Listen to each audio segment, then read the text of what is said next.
ఎప్పుడో మొదలుపెట్టినటువంటి ఈ భవన నిర్మాణం ఈరోజు మా అందరి చేత భూమి పూజ చేయించే కార్యక్రమానికి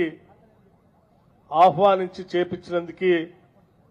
ఆహ్వాన కమిటీ వాళ్ళందరికీ కూడా ముందుగా నా హృదయపూర్వకమైనటువంటి ధన్యవాదాలు కృతజ్ఞతలు కూడా తెలియజేస్తా ఉన్నాను. ఏ భవన నిర్మాణం జరిగినా ఏ కార్యక్రమం జరిగినా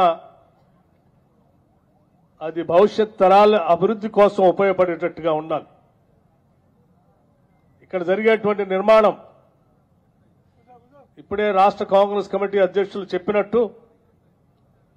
హైదరాబాద్ నగరంలో కట్టినటువంటి గౌడ హాస్టల్ ఆనాటి పెద్దలు బాలగౌడ్ గారు కావచ్చు,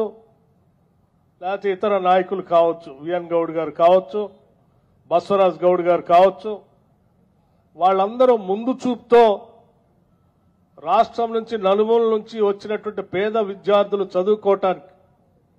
హైదరాబాద్ నగరంలో కూడా ఒక వసతి గృహం ఉండాలి, తద్వారా విద్యను అభ్యసించి వాళ్ళు కూడా ఉన్నత స్థానానికి ఎదగాలనేటువంటి ఆలోచనతో ఆనాడు ఏర్పాటు చేసిన గౌడ హాస్టల్ అనేక మంది మేధావుల్ని ఈ రాష్ట్రంలో తయారు చేసింది. అత్యంత చైతన్యవంతమైనటువంటి ఖమ్మం జిల్లా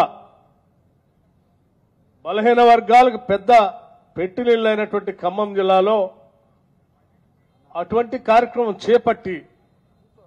భవిష్యత్ తరాలకు విద్యాబుద్ధులు నేర్పటమే కాకుండా